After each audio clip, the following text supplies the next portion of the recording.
Hey everybody, welcome back to the Drive and Thrive podcast, episode number 7, where the mics are fake. And we're even faker.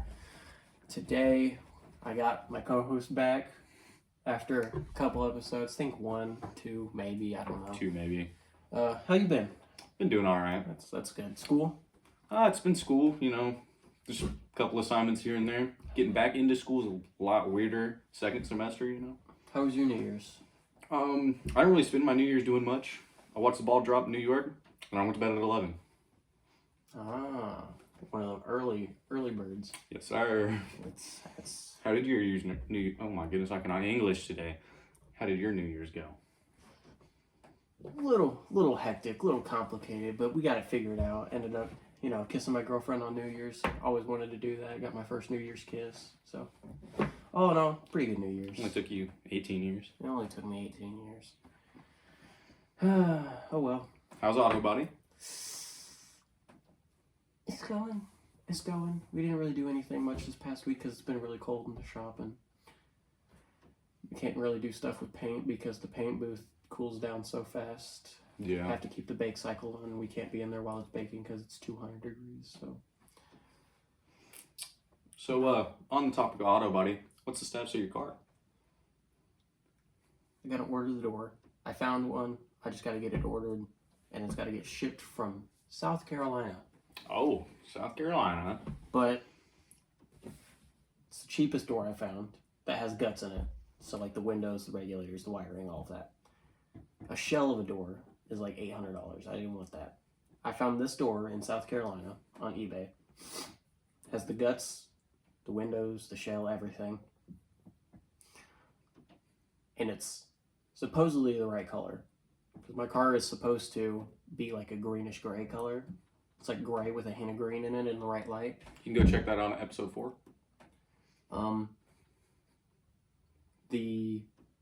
But there's 2 colors that are close. There's a straight gray color. It's called like magnet or something. Mm-hmm. And then there's my color, which is guard metallic. And the guard metallic has like green in it. But this door is supposed to be guard metallic. Worst case scenario, the door's not the right color. I paint it anyways. No big deal. It's kind of your schooling. It's a straight door. But if it's the right color, then I can literally just get it and put it on the car. Put a door panel and a mirror on it, and be completely fine. It'd be saving me tons of money anyway, so. Got that figured out. I just got to get the door ordered and stuff. Working on shipping, because it's got to ship from South Carolina. How much is shipping? About $200. A $200 shipping. And it's still cheaper than buying an $800 door. That's a good point. And it's supposed to be the right color, so all in all, it's going to be cheaper nevertheless, and hopefully I can get it done and get a working and sealing door, because right now the wind noise in my car is god-awful. Yeah, the wind, when he's driving down the road, it's quite annoying. It's terrible. Right behind my ear too, so that's not the greatest thing either. While we're on the topic of cars, I've always wanted to know this. What are your top 10 cars, either of all time or top 10 cars that you want to own?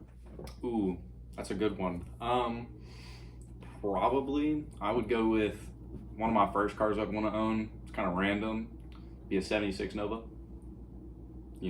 Just because I'm about to own one. It's been one of my dream cars for a long time. Probably a Skyline as well. 33, 34? Probably a 33. And then Everyone hates on the 33s. I like the 33s. I really like the 33s. Everyone likes the 32s and the 34s, but doesn't like the 33s. I don't like the 32s, and I like the 33s. The 34 is a mix of both of them, I feel. Yeah. It's a little bit bigger, a little beefier. Yeah. I always like the 33. It's a beautiful car. Yeah. Another one of them, gotta be a DK hatch. Honda Civic, DK hatch. Of course. Who doesn't want a DK hatch? Except... What Civic did Robert own? DK hatch. His is in the specialty color. He still has that, doesn't he? Yeah, he does. So that thing... Sitting in the shop or something? Yep, it's inside the shop bay. I've said a couple cars. What are your couple cars? Top car on the list, one of the top cars, 68 through 70 Charger. Hands down, I've always wanted it. That's a good one. That's on my list. Always wanted it. It's always been at the top.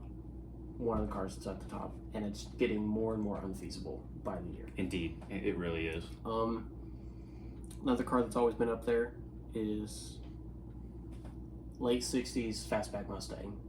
Yeah. Mainly a 68, but those are getting really hard to come by now.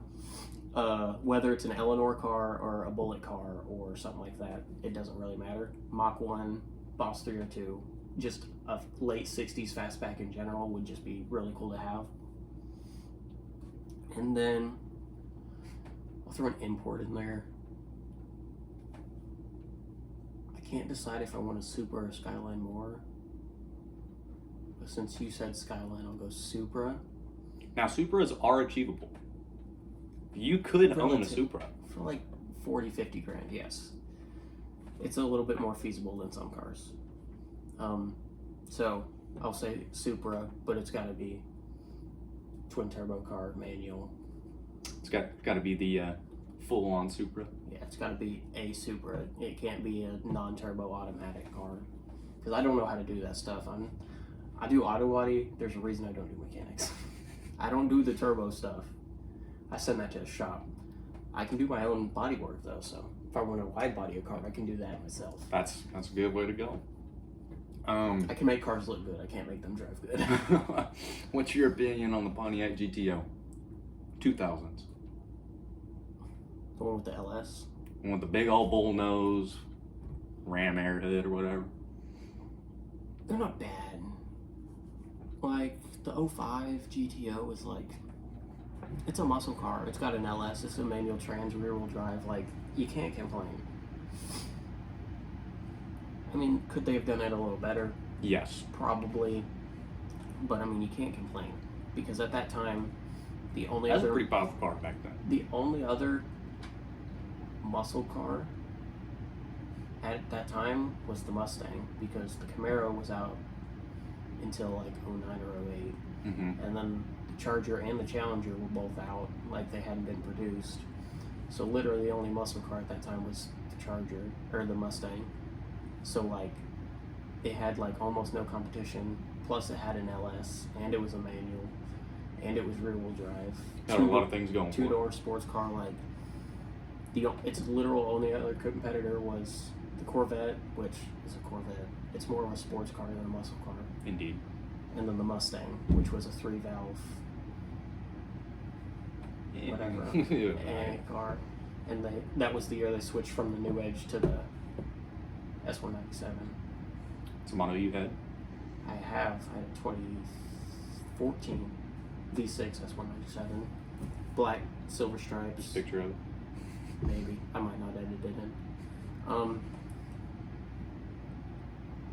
Had that car, and then sold it and got the car I have now, 2016 EcoBoost 6-speed in car metallic, the one that has a bit liquid. Yeah. So GTO, not bad car, not good car. Not a bad car. But it's got an LS and a manual trans and it's rear-wheel drive, so what can't complain. What's your like starter engine? If you had to pick an engine out of like a Coyote and LS, you should have pick a motor and you had to stick with that motor.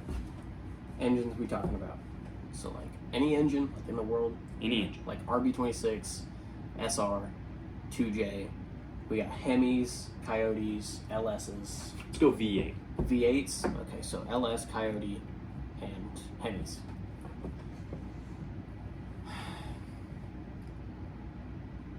I want to say Coyote because I love the way Coyote sounds. But LSs are one of the most simple motors in the world. Very simple. And they're so accessible. And they're in everything. But the Coyote is also in everything. What generation Coyote would you go with, though?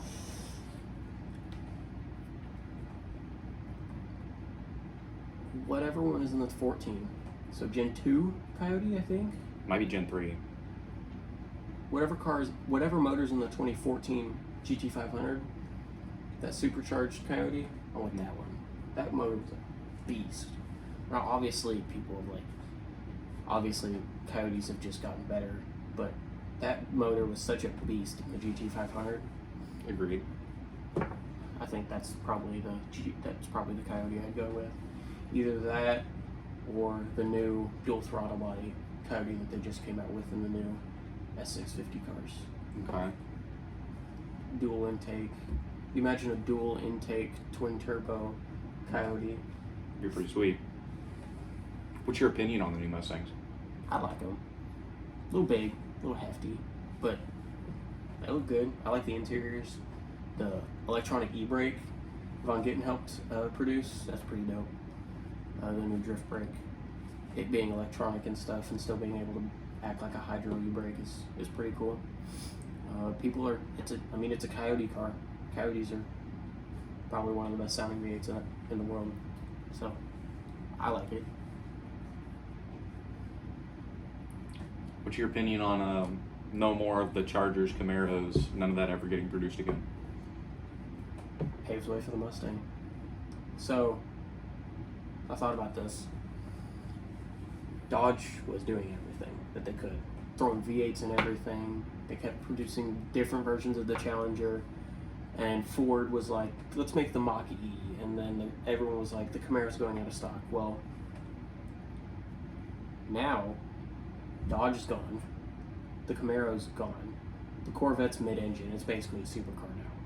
Indeed. With the LT motors. Like, it's not even an LS anymore. It's an LT. It is considered a supercar, yes. It's an LT mid-engine, rear to all-wheel drive. Like, it's basically a supercar at this point. It's almost a McLaren MP412C. The C8 is not a Corvette, except for the rear end. Corvette, the rear end is Corvette. Everything else is mid-engine supercar, basically. Which I don't know how I still don't understand to this day. That's more of a competitor for the Ford GT than it was for anything else. Now, do I like the Corvette C8? Yeah, it's a pretty car. But I'd prefer to have a C6 or a C7. Agreed. But Ford, after the Mach-E incident, realized that they messed up. Oh, yeah. And so they came out with all the versions of the new Mustang. And it's now with the NASCAR Cup car, they made GT2, GT3 cars, and then they came out with the GTD. Mm-hmm. Wide body, swan neck wing, like supercharged Coyote powered, like that car is so awesome. Now, granted, it's a competitor as like a Porsche. It's a Porsche competitor. Well, yeah, it's up there. And it's insane. Now, granted, the car is going to be like $300,000, but it's all carbon fiber, and the only thing that's stock from an S650 is the roof, I believe. Like it's got like lighter doors and lighter fenders, and like it's insane. What's your opinion on the Dark Horse, and what do you think it'll be in 10 years? I think, because from power numbers, apparently it's not making as much horsepower as it says it should, and it's not a different motor. It's just an upgraded version of it. So it's more like, instead of being the Dark Horse, it's more like a performance pack car, which I understand they were trying to just do something different, like have the GT and then have the Dark Horse, like they had the GT and the Shelby, like the GT350. But the Dark Horse is more like a Mach 1 or like a bullet car. Agreed. Kinda. It's just something different to put out there. So I have a feeling it's gonna be like the Bullet and the Mach 1. It's just like a car that has better parts, but it's not quite a Shelby. It's like an in-between model between the two. Like the Bullet car was just like one of the best parts cars that Ford built out of leftovers from the GT350 and the GT, and then the Mach 1 was just a higher performance car, handled better, all that. Yeah. Had a Tremec in it and stuff, so that's what I believe it'll be. It'll be more like a Bullet car or something, parts car. On the topic of stuff, what are your top car movies of all time? Ooh. Top car movies of our time. Definitely General Lee movie. One with General Lee. Dukes of Hazzard. That's top. That's up there. Okay, while we're on the topic of movies, The Fast and Furious. Let's talk about that. Where do you draw the line? I draw the line at about 1 through 5. Those were all pretty good movies. Yeah, I agree. 7 was okay. 6 was too long. And it was too... How do I say this? Too techie. Too techie. They're chasing around this guy who's trying to build a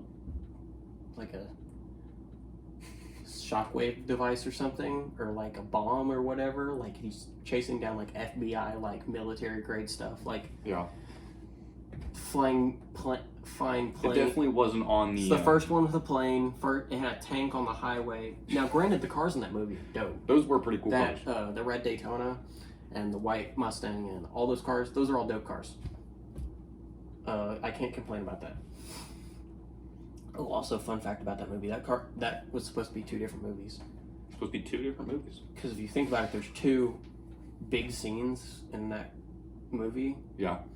And it's the highway chase and then the plane sequence. The plane sequence was supposed to be the 7th movie, but they didn't have a way to put anything in between it, so it just became the same movie. Makes sense. Yeah. It just flowed too good, but that also made the movie. It was one big action sequence and then like 15 minutes of normal and then another big action sequence, and the movie was like almost 2 hours long, I think. It was insane. Because back at that time, movies were like an hour and 45 minutes long. Oh yeah, they were very short. With credits and stuff, so. But I draw the line at 5. 1 through 5 is okay. The 5 is about as far as I'd say is like believable. Yeah. Because like, yeah, sure, it's a little, but it's not like techie and stuff. It's still cars doing stuff. 6, I draw the line at 6. 7 was okay. Had a lot of cool cars in that movie. The rest of them I don't really like. After that, it's just 8 and 9 is. I like the throwback sequences. Like the beginning of the movie is okay. Yeah. After that is bad. I don't like it. 10 is just. What is the worst Fast and Furious, like worst looking Fast and Furious car that has ever been created? Worst Fast and Furious car.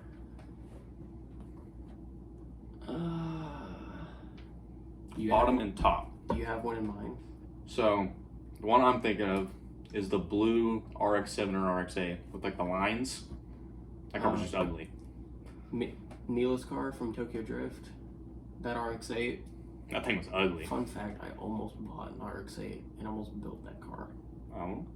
Because there was an RX-8 for sale in Kansas. Had the Veilsight kit on it already. Manual, rotary car. Or like $2,500 for it. That's not a bad deal. With the Veilsight kit and everything. And I was like, had the wing, had the kit, like side skirts, bumpers, everything. And I was like, I almost went and bought it. I almost built Neela's RX-8. Was going to paint it in the shop and then sell it for a profit if anyone wanted it. Yeah. Which I might have been able to sell it to Star Cars in Branson. Yeah. The movie car museum. Because that place is dope. It's got a lot of movie cars and would have just fit right in. Agreed. Worst looking cars. They do a pretty good job of making all the cars look pretty good.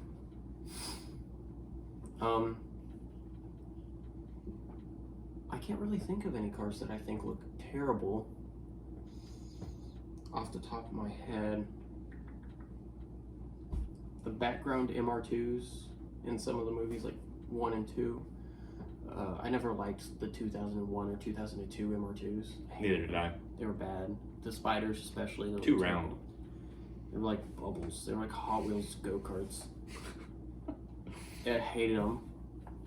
Like, you look at the behind the scenes and stuff, and they got them like lined up for miles, and I'm like, I hate that car so much. So gross. But all the cars that are like main screen cars are all pretty good. I like all of them. I can't think of one that's like terrible or just like thrown out. Not off the top of my head. Maybe the yellow 350 in Tokyo Drift. Okay. Maybe. That's up there. But best looking cars in the Fast franchise? Hans Veilsight RX-7. Agreed. 100%. That car's absolutely gorgeous. I love that car so much. That's one of my top cars that I want to own someday is a Veilside RX-7. Paul Walker Skyline. Too Fast, Too Furious Skyline. That car's dope as well. Supra's up there. I'm gonna say probably the Daytona, because the Daytona is a mostly custom built car in that movie, because they cut a foot off the front. Yeah. And molded the nose, and then they shortened the wing by like 2 foot and shortened it, and then it has side exit exhaust, a whole like stainless custom paneled interior. Like, it's a pretty cool car, so I like that car. So I'd say those are probably my favorite looking cars in the franchise. All right. Obviously, besides the like 15 Toretto Chargers and stuff. Yeah. Because the Toretto Charger in 9 or 10, one of the two, is pretty cool. The one with the wheels on the back of it? No, that's in 7. That's the off-road Charger. Oh. That car's cool though. But yeah. I'd say those are probably my tops. Yeah. By you? I'd say most of the ones you said. Supra, obviously, that's got to be up there. The Charger in the first movie. Big tire. Yeah, The big tire car. That was. I was like, ooh, that's a good looking car. I wanted that car as a kid. Yeah. What about top 10 car builds? Ooh, top car builds. Like movie car builds, or just like car builds in general? Just like what's like the platforms of cars you like? Like Civics, you want like Mustangs, what generation Mustang, things like that. Most common car builds probably Civics, because they're cheap. Agreed. Anything with an LS.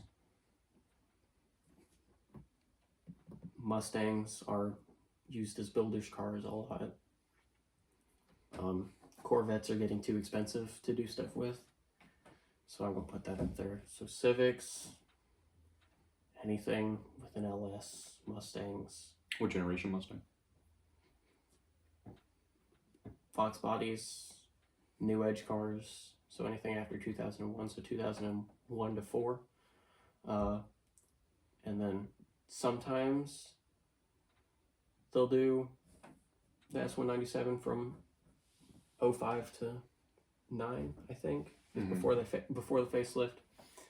I see a lot of 13, 14 drag cars. I do see a lot of those, yes. So there's those. Other builders' cars are more like tuner cars and stuff. So like Imprezas, S2000s, 240s, like Silvias, all that.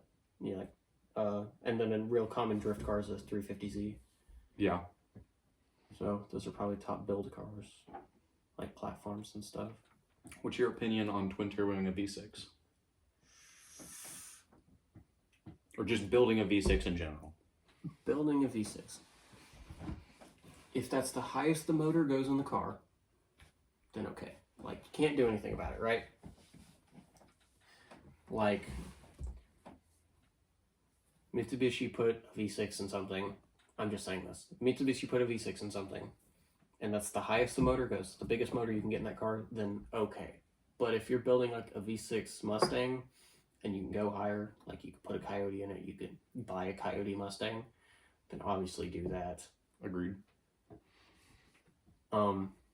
So if that's the highest motor goes in the car, like the Ford GT, like the new one, has a V6 in it. Obviously, it's okay to build that. It's the motor that comes in the car. It's the biggest displacement you can get in there because the engine base is small.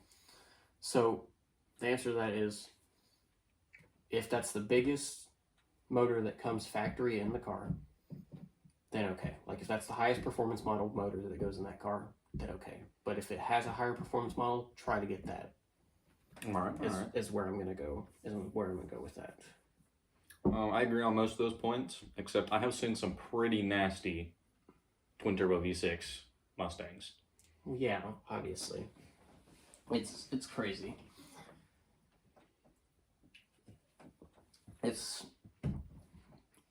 Some of them are just next level, and a lot of them are. It's because it makes the nose lighter, 2 less cylinders, shorter block. Like, now, will it make as much power? No. Will it sound the same? No, but it's lighter. Most people use the Still keeps up. Most people use the V6s and the EcoBoost for like handling cars because the nose is lighter. You can throw it into a corner better weight displacement stuff. But yeah, it's fun. I have an EcoBoost myself, and it's turbo car. It's fun. Speaking of your EcoBoost, you just put a couple modifications on that this Christmas. I did put a couple modifications on that. I put a bypass valve in it. Not a blow-off valve, a bypass valve, which is basically, it's like this CNC block of like metal. It's got 2 slits in it. It's got a rubber O-ring, and it takes the stock bypass valve, the stock valve that goes on the charge pipe. All right. For blow. And the stock one doesn't let air out. It actually recirculates it, puts it back into the tube, and reuses that air. So it's constant. We're reusing some of the same air. Yeah. What this does is it spaces that about an inch or so, and there's slits in it. So it actually lets the air escape. And then I did new shift knob. Put a GT350 style shift knob on it. It's taller. Still has a round top, so I can still grab it this way and this way. Other than that, I haven't really done stuff. I put some wheels and tires and stuff on it. It rides a little better. Went from stock 18s to 19s. Put some tires on it that are decent height. Have enough meat on them to go down the dirt road, but still handle good. They're like all season sport tires, so like, yeah. Cause like I drive the car every day. It's my daily. I drive it on a dirt road. I drive it in the snow. Like, it just snowed here, and I literally drove it yesterday in the snow. But I mean, it's a good car. On the topic of mods for cars, what are the top first mods for a car when you get it? Probably some of the first modifications. If it's not an engine modification, wheels. Cosmetic stuff. I put a wing on it. I did that. Forgot I did that. Put a lip on it. Put a wing on it. Blacked out the emblems. So like common stuff. Put a wing on it. Blacked out the emblems. I did badge swaps. I put a boosted badge on the back of it. You can actually go see that on my main channel at AJ Kinder. I painted the diffuser black because my bumper has the paint match diffuser, so I painted it black. I actually have tint to go on the car when it gets warm enough outside. I have tint. Tint is on the way. I have light tint. So like it'll black out the corners of the headlights, and then all my marker lights are gonna get tinted all the way around the car, so the car will look pretty good. I really want to get a new steering wheel, but steering wheel's like $350 to $400. Steering wheels are expensive. And my steering wheel's, if you watch like some of the videos, you could see the top of my steering wheel. It's not very good, but it's still there. So I'm gonna try to lay off on that. Top modifications, I'd say though, if it is an engine mod, we'll go air intake. Probably. So on the topic of air intakes, what is your opinion on people that build a cold air intake but it's still sitting in the engine bay? Like, they don't reroute it to like the front of the bumper where it's a true cold air intake. If it's not enclosed, then it's not an cold air. Because like some people say they have a cold air, but it's like you open the hood and it's just like a heat shield that covers the intake. Like, it's still in the engine bay, and I understand that there's shields between it and the engine, but like, it's still going to be warmer than if it was in a plastic enclosed box all the way and it had one air to induct that was through the front of the car. Man, that looked really, really bad. That's not a cold air.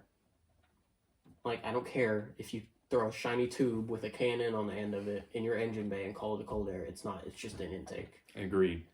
Like mine technically is a cold air. Like, it's stock, but it's a cold air because it's an enclosed box with a filter in it, and it has one intake, and it's through the front of the mouth of the motor. So to answer your question, no, that's not a cold air. A cold air is an enclosed space with a filter in it that sucks air through the front of the motor to get cold air, not in the engine bay. Agreed. Other first modifications, if it's an engine mod, cam. That is one of... That's common for V8s and stuff. Axle back exhausts are pretty common because full exhausts are a little excessive, but common one's probably an axle back for like newcomers and stuff, or like air intake, a cam for a V8, axle back exhausts, maybe a short throw shifter, maybe depending on the car, if it's cheap enough. Trying to think. Tune, like Bama tuner or something. Just a tune? Like a tuner or something that you throw on your dash, plug into the port under your dash, one of those tuners. So like a cob access port tune, like an intake and exhaust. But other than that, and then some like dress up bits maybe for like the motor and stuff. So like a new cover, or like battery tray holder, or like just things that make it look better. Like intercooler piping, like colored intercooler piping, and like new intake tubing that's not like plastic, but it's like metal, or it's like shiny or something. So like basically stuff to make the car look good, but some stuff to make it perform. So cosmetics and then performance. So one of the first upgrades that I think should be done is spark and fuel. Well, yeah, that's how you make more power. Spark, fuel, and air. The more you spark things, the more fire. The more fuel, the more fire boom. And the more air and fuel you can shove into a motor, the more power you make. Hence turbochargers, superchargers. All the good things. Sipping on Mountain Dew. Not sponsored. Not sadly. Sponsored. I wish. But yeah. What's your opinion on these new Tallboy cans? Dude, I love them. It's so great. I think they're great. I got them for $1. $1 a pop? $1 a pop. That's not bad. So about 10 of them. Pretty good. But yeah, those are probably first mods. I have yet to do either an intake or an exhaust on my car because an intake for that car is like $400. Ouch, that hurts. And an exhaust for that car is also like $500. So I'm trying to do mostly cosmetic stuff. I also like the car being quiet because I can do stuff on back roads and no one can get mad at me because they can't hear me. Oh, your old car was obnoxious. Oh, my black car was obnoxious. There's a video on my other channel of me doing a pull and it's loud. I have another video of me revving it at Ryan's house, at my friend's house, like under his porch. It's really loud. I'll try to find that and see if I can get it uploaded to the shorts, either here or on my main channel, probably on the main channel. But yeah, that car was obnoxious and I couldn't do anything in it because it was so loud. But this car's so quiet that I can literally do a pull on a back road and no one can hear me. Nobody knows. What's ruining the car community? A lot of stuff. People being dumb mostly. Like going to car shows instead of just walking around being normal, talking and like looking at cars and enjoying them. People being dumb, like revving the crap out of their cars, doing burnouts. I think takeovers are ruining the car community. It's terrible. It's putting a bad rep on the car community. Like, we shouldn't be getting in trouble for literally parking in a parking lot and looking at each other's cars. But people are constantly getting in trouble because they think that we're literally going to be doing pulls and donuts. And no one can have a normal car show anymore without someone saying something, or a Karen getting upset, or a cop pulling over or something. Like, takeovers and people just being dumb and stupid in general is what's ruining everything. Highway speeding. That too. People that are being... Now, I will not say that I have not sped on the highway, because I have. We all have. 100% have. Your grandma's sped on the highway. Everyone does it. Dude, Gigi, she drove. She was always going fast.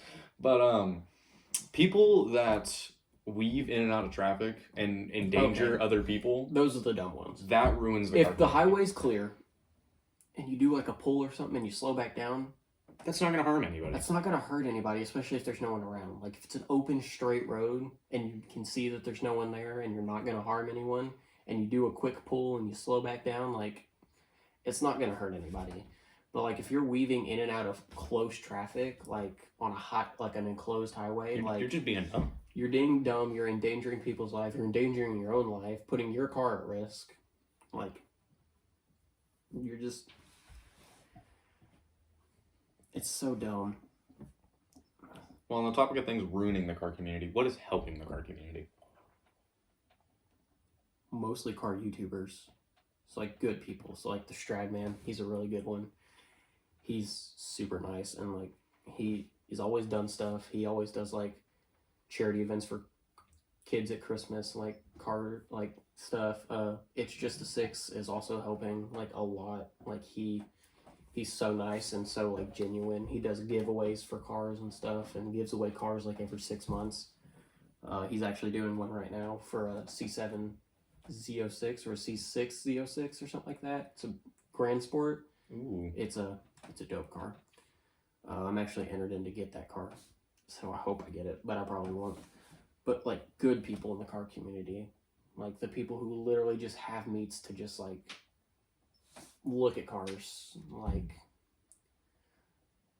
so basically like people who have like Pebble Beach shows, so you literally park your car and look at it, but like on a lower scale in like a parking lot or something. Like the good people in the car community who literally genuinely just want to have a car show. And like the people who aren't rude to like police and stuff. Like police comes in, they're like, hey, what are you doing? And you're just like, oh, we're just like sitting here, we're looking at cars. They tell you you tell them what you do and like all that. Like those are the good people. It's the people that act stupid and like backtalk cops and like just get upset and stuff. But like the car community is getting such a bad rep over the last couple of years, especially with takeovers and stuff. And takeovers have been a huge issue recently. It's terrible. Before we end this episode, I want to know one last thing. You have unlimited spending money. Limited spending money. All right. So we're talking about unfeasible cars or something?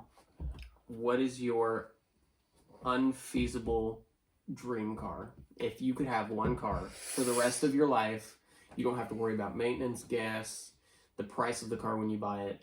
One car that you want that is unfeasible for you and you will never have in your life, that you want right now, and you can own it no matter what. So, unfeasible dream car. Probably one of my most unfeasible dream cars is going to be a Shelby Cobra.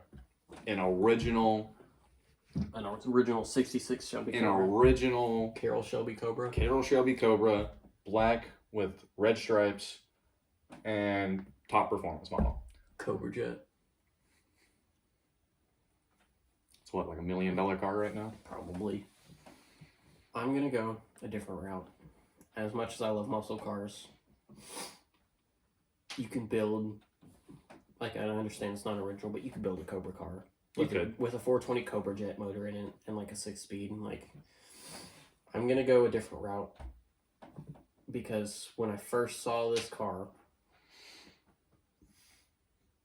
it was like mind-blowing to me. And I'm gonna say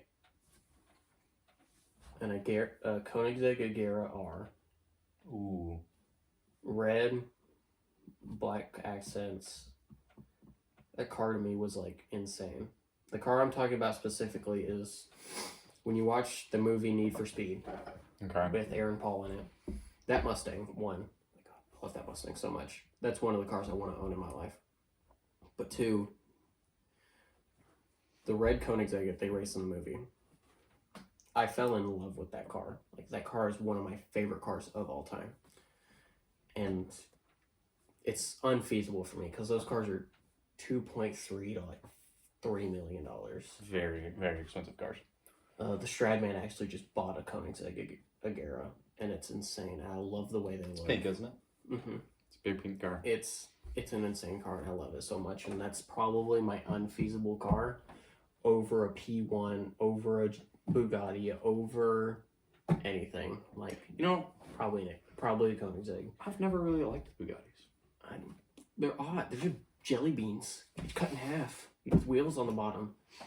That's what I always thought. Now the EB110.